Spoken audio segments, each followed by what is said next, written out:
Hello viewers, আসসালামু আলাইকুম। BD Sadia cooking স্টুডিওতে সবাইকে স্বাগতম জানাচ্ছি।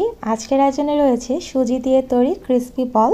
এই বলগুলো তৈরি করা খুবই সহজ আর সময় লাগবে মাত্র 5 মিনিট।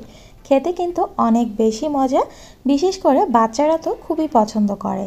আপনারা চাইলে এটা বিকেলের নাস্তা কিংবা বাচ্চাদের টিফিনের জন্য তৈরি করতে পারেন ঝটপট। আশা করছি আমার আজকের ভিডিওটি আপনাদের ভালো লাগবে এবং রেসিপিটি সবার সহজ লাগবে। তাহলে ভিউয়ার্স, চলুন দেখে নিচ্ছি কিভাবে এই ক্রিসপি বলগুলো তৈরি করতে হয়। একটা পাত্রে আমি হাফ কাপ পরিমাণে সুজি নিচ্ছি। এখানে আমি কাঁচা সুজি ব্যবহার করেছি। দিয়ে দিচ্ছি হাফ কাপ পরিমাণে বেসন। আপনারা বেসনটা চেলে নেওয়ার চেষ্টা করবেন। এবার আমি 1.5 কাপ পরিমাণে পানি দিয়ে দিচ্ছি। সুজি আর বেসনটা যেই পরিমাণে নিয়েছি তার সাথে 1.5 কাপ পরিমাণে পানি লাগবে, এর চেয়ে কম পানি দিলে হবে না। এবার বেসন আর সুজিটাকে ভালোভাবে মিশিয়ে দিচ্ছি। ভালো করে মিশিয়ে দিয়েছি, এখানে কিন্তু আর বেসনের কোনো আস্ত দানা অবশিষ্ট নেই। এবার আমি চুলার আঁচটাকে কমিয়ে সুজি আর বেসনের মিশ্রণটা চুলায় বসিয়ে দিয়েছি। লো আঁচেই কিন্তু অনবরত নেড়ে যেতে হবে। আপনারা জানেন সুজি চুলায় দিয়ে রাখলে কিন্তু যদি নাড়াচাড়া না করা হয় তাহলে কিন্তু তলায় লেগে যাবে, আর চুলার আঁচটা যদি বাড়িয়ে রাখা হয় তাহলে কিন্তু পানিটা শুকিয়ে যাবে আর সুজিটা কাঁচা থেকে যাবে।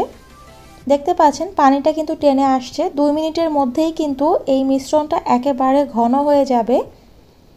সম্পূর্ণ পানিটা শুকিয়ে গেছে আর এখন সুজির মিশ্রণটা প্যানের গা ছেড়ে আসছে।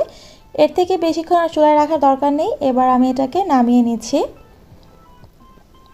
সুজির মিশ্রণটা যখন হালকা ঠান্ডা হয়ে এসেছে দিয়ে দিচ্ছি 2 টেবিল চামচ পরিমাণে পেঁয়াজ কুচি, 2 টেবিল চামচ পরিমাণে দিচ্ছি টমেটো কুচি, কাঁচামরিচ দিয়ে দিচ্ছি বড় সাইজের 2টো কুচি, তবে আপনারা ঝাল অনুযায়ী দিতে পারেন নিজেদের পছন্দ মতো।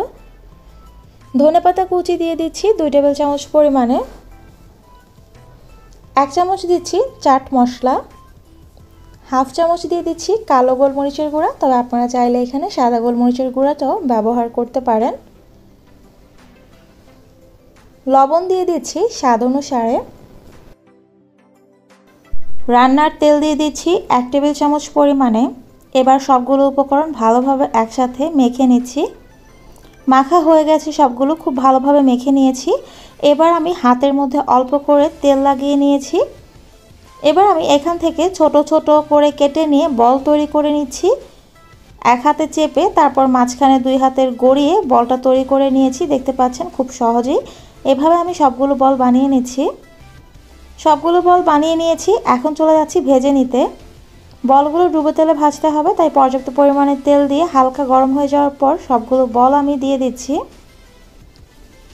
চুলার আঁচটাকে মিডিয়াম রেখে ভেজে নিচ্ছি। যদি বাড়িয়ে রাখা হয় তাহলে কিন্তু উপরটা পুড়ে যাবে আর ভেতর থেকে কাঁচা থেকে যাবে, তাই মিডিয়াম আছে বারবার উল্টে পাল্টে ভালো করে ভেজে নিতে হবে। আর যেহেতু এটা সুজি দিয়ে তৈরি তাই কিন্তু বেশ অনেকটা তেল এই বলগুলো চুষে নিবে। বলগুলো কিন্তু তৈরি হয়ে গেছে আর খুব সুন্দর একটা কালার এসেছে। এই পর্যায়ে আমি নামিয়ে নিচ্ছি। তৈরি হয়ে গেছে ভীষণ মজার ক্রিসপি সুজির বল। খুব সহজেই তৈরি করে ফেললাম। আশা করছি আমার আজকের ভিডিওটি আপনাদের ভালো লেগেছে এবং রেসিপিটি সহজ লেগেছে। ভালো লেগে থাকলে সবাই ভিডিওটিতে লাইক দিতে ভুলে যাবেন না, আর চ্যানেলটি অবশ্যই সাবস্ক্রাইব করবেন আমার পরবর্তী রেসিপিগুলোর আপডেটের জন্য। আজকে এই পর্যন্তই। সবাই ভালো থাকবেন, আবার চলে আসবো নতুন কোনো রেসিপি নিয়ে। সেই পর্যন্ত আল্লাহ হাফেজ।